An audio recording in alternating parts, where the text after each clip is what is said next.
ओम शांति। आज दिनांक 10 जनवरी 2023।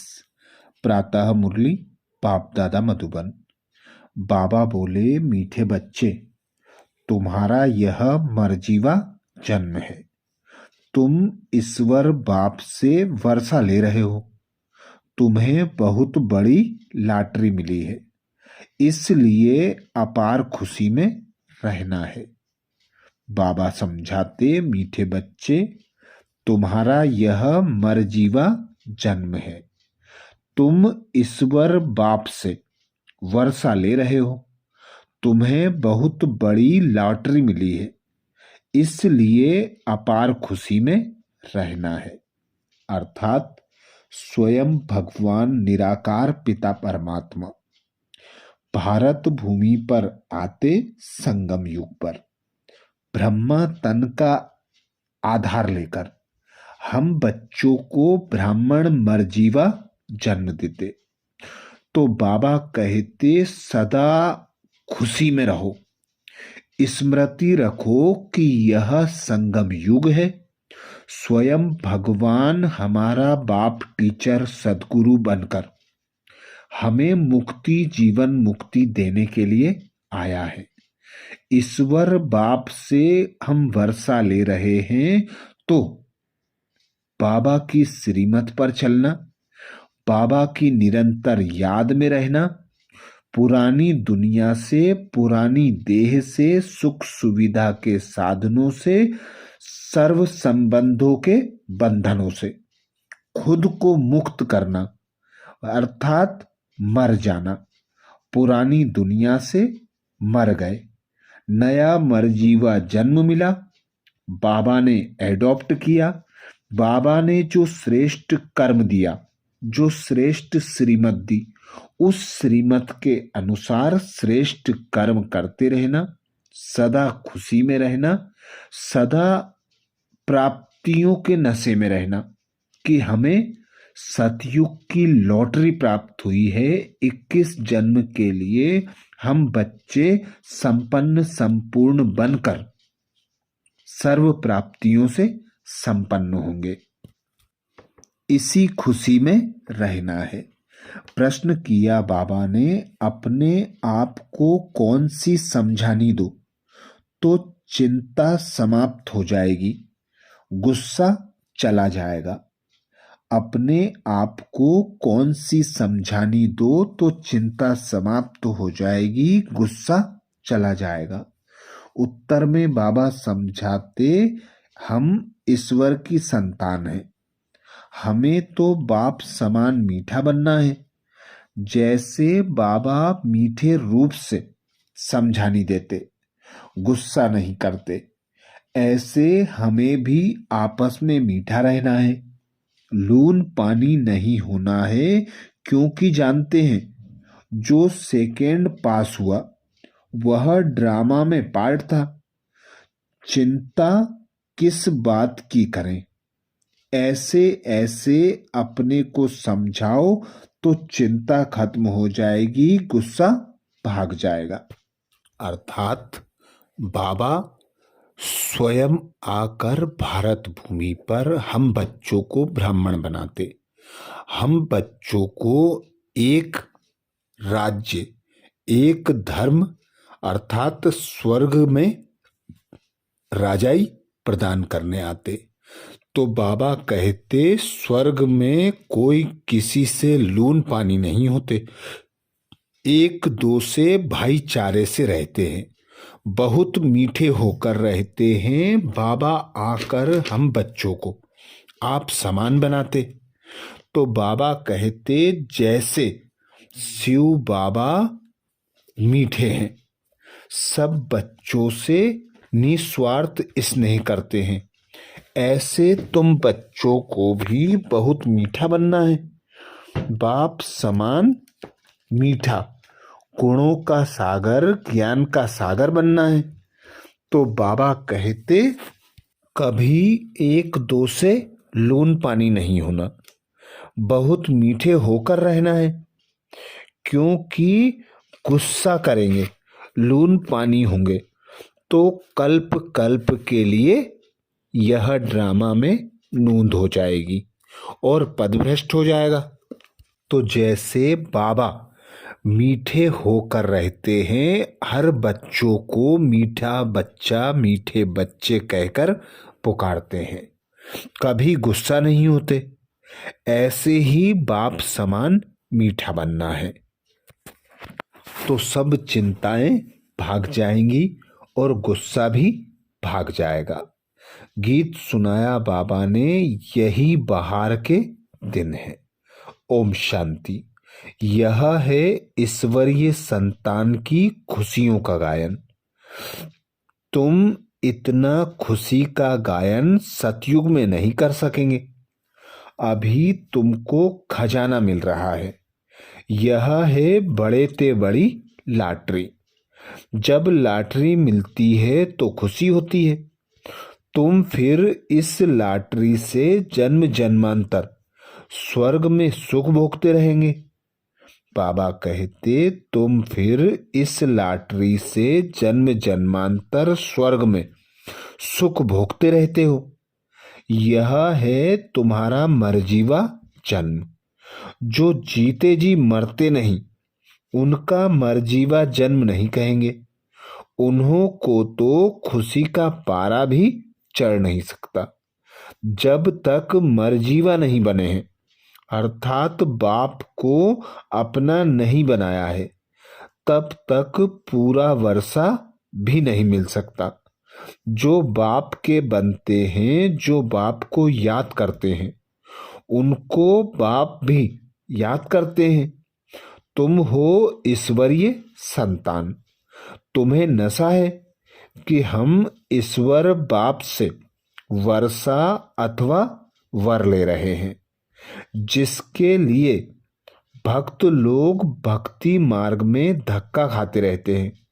बाप से मिलने के लिए अनेकानेक प्रयास अर्थात उपाय करते हैं। कितने वेद शास्त्र मैगजीन आदि अथाह पढ़ते रहते हैं, परंतु दुनिया तो प्रतिदिन, बाबा कहते, परंतु दुनिया तो दिन प्रतिदिन दुखी ही होती जाती है।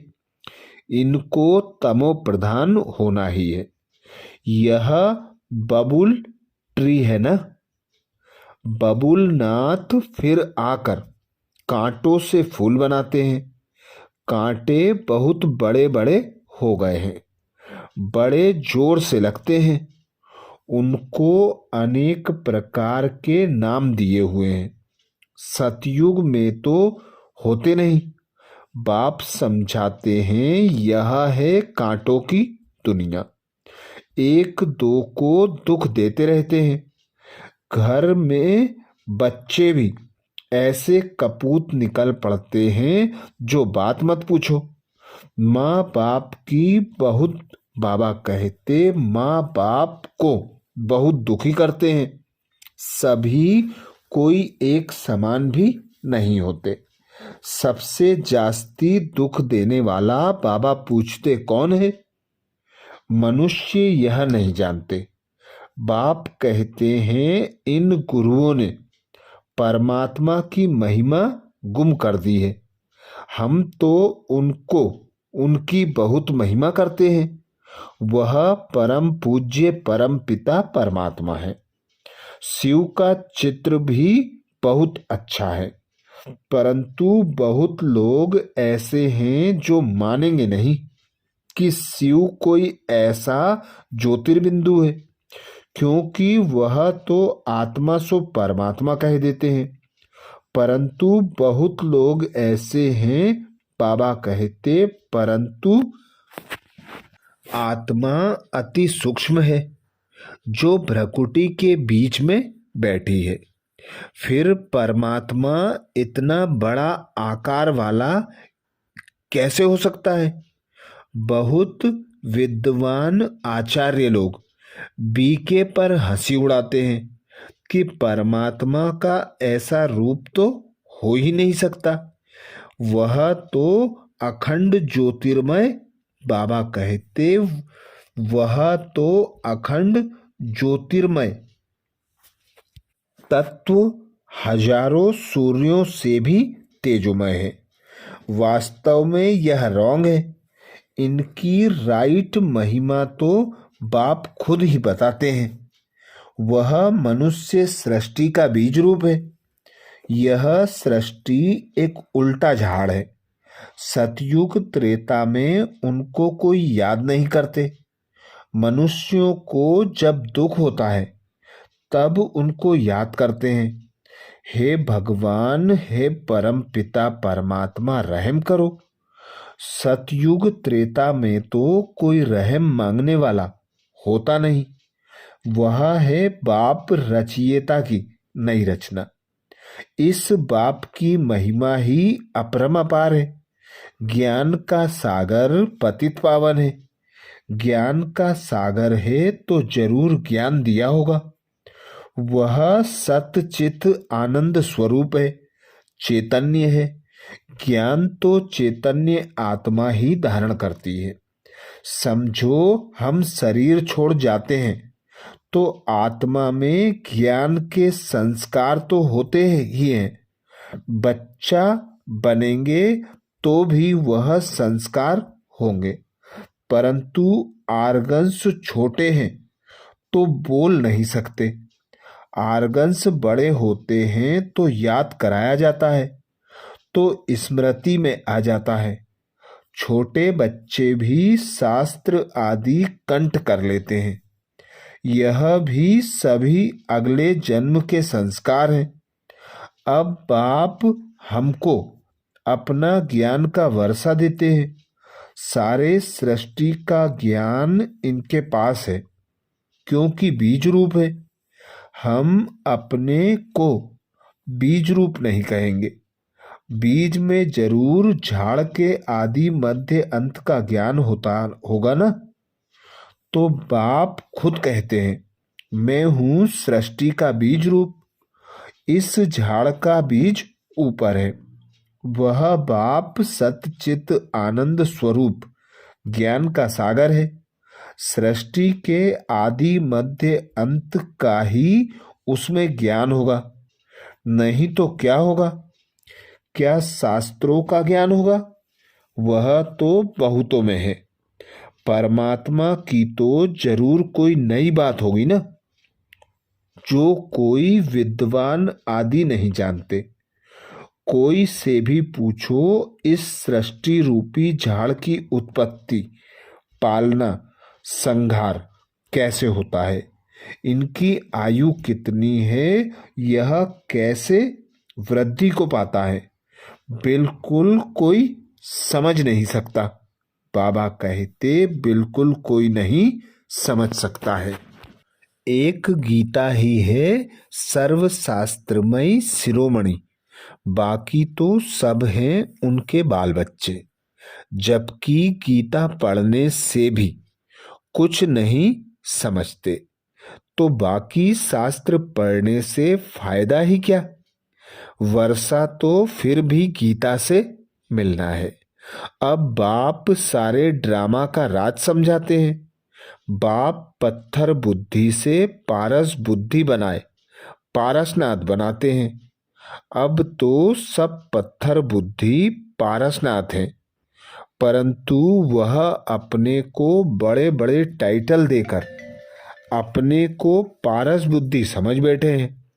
बाप समझाते हैं, मेरी महिमा सबसे न्यारी है। मैं ज्ञान का सागर, आनंद का सागर, सुख का सागर हूं। ऐसी महिमा तुम देवताओं की नहीं कर सकते। भक्त लोग देवताओं के आगे जाकर कहेंगे, आप सर्वगुण संपन्न हैं। बाप की तो एक ही महिमा है, वह भी हम जानते हैं। अभी हम मंदिर में जाएंगे तो बुद्धि में पूरा ज्ञान है। बाबा कहते, अभी हम मंदिर में जाएंगे तो बुद्धि में पूरा ज्ञान है कि इन्होंने तो पूरे 84 जन्म लिए होंगे। अभी अपने को कितनी खुशी है, आगे थोड़े ही यह ख्याल आता था। अभी समझते हैं हमको ऐसा बनना है। बुद्धि में बहुत परिवर्तन आ जाता है। बाप बच्चे को समझाते हैं, आपस में बहुत मीठे बनो, लून पानी मत बनो। बाबा कभी भी किससे गुस्सा करता है क्या? बड़े मीठे रूप से समझानी देते हैं। 1 सेकंड पास हुआ, कहेंगे यह भी ड्रामा में पार्ट है। बाबा कहते 1 सेकंड भी पास हुआ, कहेंगे यह भी ड्रामा में पार्ट था। इनकी चिंता क्या करनी? ऐसे ऐसे अपने को समझाना है। तुम ईश्वरीय संतान कम थोड़े ही हो। यह तो समझ सकते हो कि ईश्वरीय संतान जरूर ईश्वर के पास रहते होंगे। ईश्वर निराकार है तो उनकी संतान भी निराकार है। वही संतान यहाँ चोला लेकर पार्ट बजाती है। स्वर्ग में मनुष्य है देवी देवता धर्म के। अगर सबका बैठ हिसाब निकालें तो कितना माथा मारना पड़े, परंतु समझा सकते हैं कि नंबरवार समय अनुसार थोड़े थोड़े जन्म मिलते होंगे। आगे तो समझ सकते थे मनुष्य कुत्ता बिल्ली बनते हैं। अभी तो बुद्धि में रात दिन का फर्क आ गया है। यह सब है धारणा करने की बातें। नट सेल में समझाते हैं कि अब 84 जन्म का चक्र पूरा हुआ। अभी इन छीछी शरीर को छोड़ना है। यह सबका पुराना जड़ जड़ीभूत तमो प्रधान शरीर है। इससे ममत्व मिटा देना है। पुराने शरीर को याद क्या करें? अब तो अपने नए शरीर को याद करेंगे जो मिलना है सतयुग में। बाया मुक्ति धाम होकर सतयुग में आएंगे। हम जीवन मुक्ति में जाते हैं और सब मुक्ति धाम में चले जाते हैं। इसकी बाबा कहते इसकी जय जयकार कहा जाता है। इसको जय जयकार कहा जाता है। हाहाकार के बाद जय जयकार होना है। इतने सब मरेंगे, कोई जो निमित्त कारण बनेगा। नेचुरल कैलिमिटी होगी। सिर्फ सागर ही थोड़े ही सभी खंडों को खलास करेगा। सब कुछ खलास तो होना ही है। बाकी भारत अविनाशी खंड रह जाता है, क्योंकि यह है शिव बाबा का बर्थ प्लेस। तो यह हो गया सबसे बड़ा तीर्थ स्थान। बाप सबकी सदगति करते हैं। यह कोई मनुष्य नहीं जानते। उन्हों को ना जानना ही ड्रामा में नूंद है। तब तो बाप कहते हैं कि हे बच्चे, तुम कुछ नहीं जानते थे। मैं ही तुमको रचता और रचना अथवा मनुष्य सृष्टि के आदि मध्य अंत का सारा भेद समझाता हूं, जिसको ऋषि मुनि भी बेअंत बेअंत कह गए हैं। यह थोड़े ही समझते हैं कि सारी दुनिया के 5 विकार बड़े भारी दुश्मन हैं। जिस रावण को भारतवासी वर्ष वर्ष जलाते ही आए हैं, उसको जानते कोई नहीं, क्योंकि वह न जिस्मानी है न रूहानी है। विकारों का तो कोई रूप ही नहीं है। मनुष्य एक्ट में आता है तब पता पड़ता है कि इनमें काम का क्रोध का भूत आ गया है। इस विकार की स्टेज में भी उत्तम मध्यम कनिष्ठ होते हैं। कोई में काम का नशा एकदम तमो प्रधान हो जाता है, कोई को रजो नशा, कोई को सतो नशा रहता है। कोई तो बाल ब्रह्मचारी भी रहते हैं। समझते हैं यह भी एक झंझट है संभालना। सबसे अच्छा उनको कहेंगे। सन्यासियों में भी बाल ब्रह्मचारी अच्छे गिने जाते हैं। गवर्नमेंट के लिए भी अच्छा है। बच्चे की वृद्धि नहीं होगी, पवित्रता की ताकत मिलती है। यह हुई गुप्त। सन्यासी भी पवित्र रहते हैं, छोटे बच्चे भी पवित्र रहते हैं, वानप्रस्थी भी पवित्र रहते हैं। तो पवित्रता का बल मिलता ही आता है। उन्हों का भी फायदा, बाबा कहते, उन्हों का भी कायदा चला आता है कि बच्चे को इतनी आयु तक पवित्र रहना है, तो वह भी बल मिलता है। तुम हो सतो प्रधान पवित्र। यह अंतिम जन्म तुम बाप से प्रतिज्ञा करते हो, तुम सतयुग की स्थापना करने वाले हो। जो करेगा सो पवित्र दुनिया का मालिक बनेगा, नंबरवार पुरुषार्थ अनुसार। यह है ईश्वरीय कुटुंब। ईश्वर के साथ हम रहते हैं कल्प में एक बार, बस। फिर देवी घराने में तो बहुत जन्म रहे हो, बाबा कहते, फिर देवी घराने में तो बहुत जन्म रहेंगे। यह एक जन्म ही दुर्लभ है। यह ईश्वरीय कुल है, उत्तम से उत्तम। ब्राह्मण कुल सबसे ऊंची चोटी है। नीच ते नीच कुल से हम ऊंचा ब्राह्मण कुल के हो गए। शिव बाबा जब ब्रह्मा को रचे तब तो ब्राह्मण रचे। कितनी खुशी रहती है जो बाबा की सर्विस में रहते हैं। हम ईश्वर की औलाद बने हैं और ईश्वर की श्रीमत पर चलते हैं। अपनी चलन से उनका नाम बाला करते हैं। बाबा कहते हैं वह तो है आसुरी गुणों वाले, तुम देवीय गुणों वाले बन रहे हो। जब तुम संपूर्ण बन जाएंगे तो तुम्हारी चलन बहुत अच्छी हो जाएगी। बाबा कहेंगे यह है देवीय गुण वाले, नंबरवार पुरुषार्थ अनुसार। आसुरी गुण वाले भी नंबरवार हैं, बाल ब्रह्मचारी भी हैं। सन्यासी पवित्र रहते हैं सो तो बहुत अच्छा है, बाकी वह किसकी सदगति तो कर नहीं सकते। अगर कोई गुरु लोग सदगति करने वाले होते तो साथ ले जाते, परंतु खुद ही छोड़कर चले जाते हैं।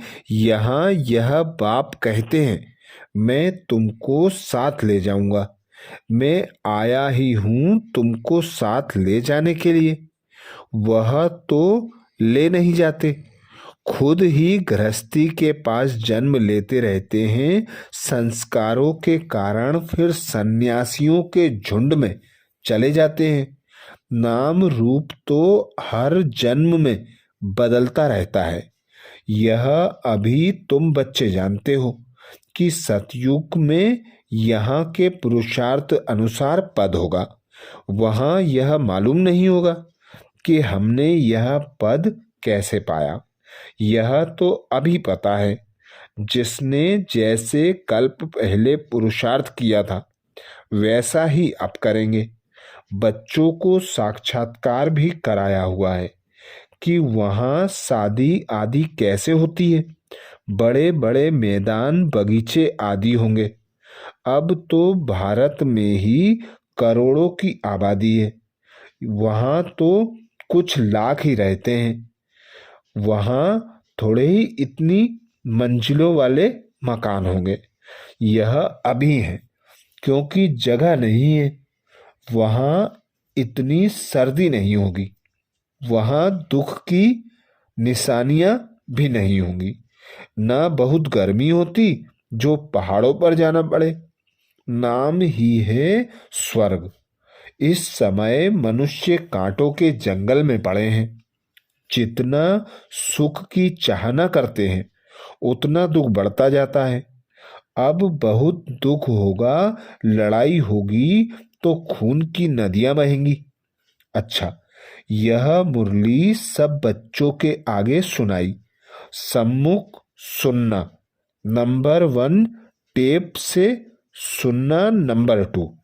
बाबा कहते सम्मुख सुनना, नंबर 1, टेप से सुनना नंबर 2, मुरली से पढ़ना नंबर 3, सतो प्रधान सतो और रजो, तमो तो कहेंगे नहीं, टेप में हूबहू आती है।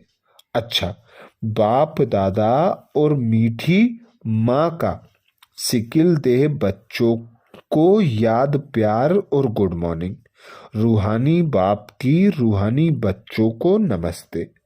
हम रूहानी बच्चों की रूहानी माता पिता बाप दादा को याद प्यार गुड मॉर्निंग और नमस्ते। धारणा के लिए मुख्य सार में बाबा कहते, पहली पॉइंट, अपनी चलन या देवीय गुणों से, बाबा कहते अपनी चलन व देवीय गुणों से बाप का नाम बाला करना है, आसुरी अवगुण निकाल देने हैं। अपनी चलन व देवीय गुण से बाप का नाम बाला करना है, आसुरी अवगुण निकाल देना है। दूसरी पॉइंट बाबा कहते, इस पुराने जड़ जड़ी भूत शरीर में ममत्व तो नहीं रखना है, नए सतयुगी शरीर की को याद करना है, पवित्रता की गुप्त मदद करनी है। इस पुराने जड़जड़ी भूत शरीर में ममत्व तो नहीं रखना है, नए सतयुगी शरीर को याद करना है, पवित्रता की गुप्त मदद करनी है। वरदान दिया बाबा ने, वरदान में बाबा कहते रूहानियत की शक्ति द्वारा दूर रहने वाली आत्माओं को समीपता का अनुभव कराने वाले मास्टर सर्वशक्तिवान भाव, रूहानियत की शक्ति द्वारा दूर रहने वाली आत्माओं को समीपता का अनुभव कराने वाले मास्टर सर्वशक्तिमान भाव। डिटेल में बाबा कहते, जैसे साइंस के साधनों द्वारा दूर की हर वस्तु समीप अनुभव होती है, ऐसे दिव्य बुद्धि द्वारा दूर की वस्तु समीप अनुभव कर सकते हो। जैसे साथ रहने वाली आत्माओं को स्पष्ट देखते, बोलते, सहयोग देते और लेते हो, ऐसे रूहानियत की शक्ति द्वारा दूर रहने वाली आत्माओं को समीपता का अनुभव करा सकते हो। सिर्फ इसके लिए मास्टर सर्वशक्तिमान संपन्न और संपूर्ण स्थिति में स्थित रहो और संकल्प शक्ति को स्वच्छ बनाओ। स्लोगन में बाबा कहते, अपने हर संकल्प, बोल और कर्म द्वारा औरों को प्रेरणा देने वाले ही प्रेरणा मूर्त हैं। अपने हर संकल्प, बोल और कर्म द्वारा औरों को प्रेरणा देने वाले ही प्रेरणा मूर्त हैं। तो ये थे बाबा के महावाक्य। अच्छा, ओम शांति।